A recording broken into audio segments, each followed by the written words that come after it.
इस समय कुंडा की जनता किस तरीके से स्वागत कर रही है अपने नेता का, अपने राजा भैया का, जो यहाँ के लगातार जीतने वाले उम्मीदवार हैं, जो आज तक चुनाव नहीं हारे। पिछले 26 सालों से 5 बार चुनाव जीत चुके हैं राजा भैया, और आप देख सकते हैं किस तरीके का स्वागत हो रहा है। पहले ऐसे उम्मीदवार हैं जिनके स्वागत के इंतजार में जनता घंटों घंटों खड़ी रहती है, लेकिन राजा भैया किसी को निराश नहीं करते। आप देख सकते हैं हर एक से मिल रहे हैं, वो हर व्यक्ति से मिल रहे हैं, सबकी बधाइयां स्वीकार करते जा रहे हैं। ये है लोकप्रियता का आलम, जिसके कारण राजा भैया लगातार पिछले कई सालों से, यानी कि 26 सालों से ज्यादा से भी वो की धरती पर, कुंडा की धरती पर अभिजीत आदमी है जो आज तक हारे नहीं है।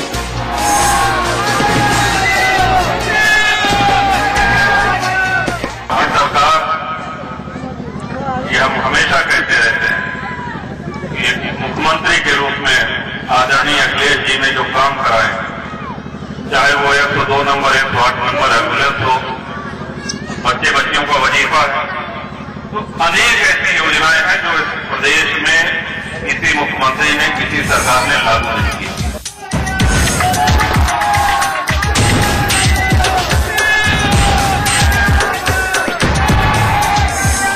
कुंडा के अभिजीत विधायक राजा भैया हमारे साथ मौजूद है। हम बात करेंगे सीधे राजा भैया से। सर, क्या राज है कि 1993 से, यानी कि लगातार 26 सालों से आप जीत का रिकॉर्ड बना रहे हैं, लगातार जीतते हैं?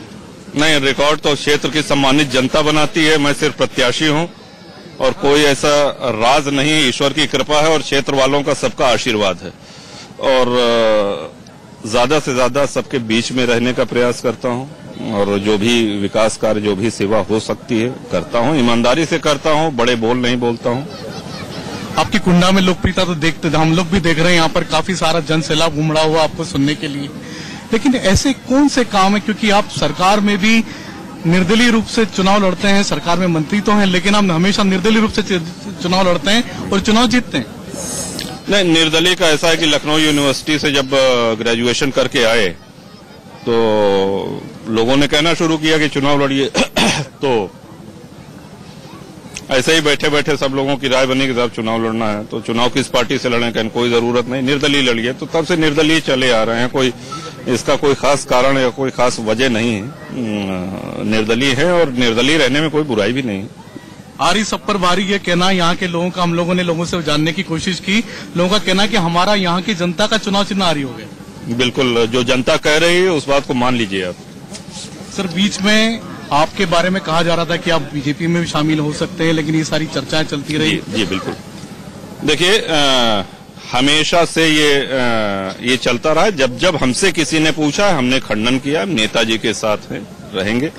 दूसरी बात, अगर हमको सत्ता में ही जाना होता तो पिछले 5 साल विपक्ष में न बैठते, उसमें भी हम लोगों ने लड़ाइयां लड़ी, उसमें भी जेल गए, और नेताजी के साथ, मुख्यमंत्री जी के साथ रहे।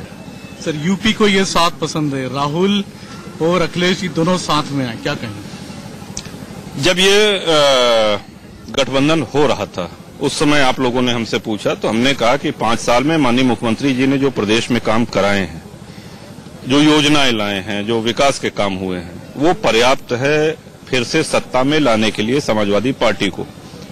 और फिर भी उन्होंने गठबंधन किया, तो राष्ट्रीय अध्यक्ष भी हैं, मुख्यमंत्री भी हैं, उन्होंने कुछ सोच समझ के किया होगा, और उनका हर फैसला स्वीकार्य है सरमाथे पे। सर, आपने एक और बात कही कि मुख्यमंत्री अखिलेश सबसे ज्यादा जिंदगी बचाने वाले। जी बिल्कुल बिल्कुल, बहुत महत्वपूर्ण बात है। इलाज के अभाव में जो लोग मर जाते थे, बहुत से लोग ऐसे हैं जिनके पास वाहन नहीं है, अगर तबीयत खराब हो तो उनको अस्पताल पहुंचाने का ठिकाना नहीं है, तो 102 नंबर और 108 नंबर एम्बुलेंस, आप जानते हैं ये सेवा है। हर विधायक को 25 लाख रुपए अपनी विधायक निधि से देने का अधिकार उन्होंने दिया है, और इसके अलावा जितनी राशि उनको लिख देते हैं मुख्यमंत्री सहायता कोष से, उन्होंने कभी इनकार नहीं किया, कभी कोताही नहीं करी, बराबर वो राशि मिलती है इलाज के लिए। तो मैं ये तथ्यात्मक बात कह रहा हूँ, जेन्युइन बात कह रहा हूँ कि वो सबसे ज्यादा जिंदगी बचाने वाले मुख्यमंत्री हैं। सर, प्रधानमंत्री मोदी जी लगातार कह रहे हैं कि उत्तर प्रदेश ने उनको गोद ले लिया है, आपको लगता है कि मोदी जी को उत्तर प्रदेश की जनता ने गोद लिया है?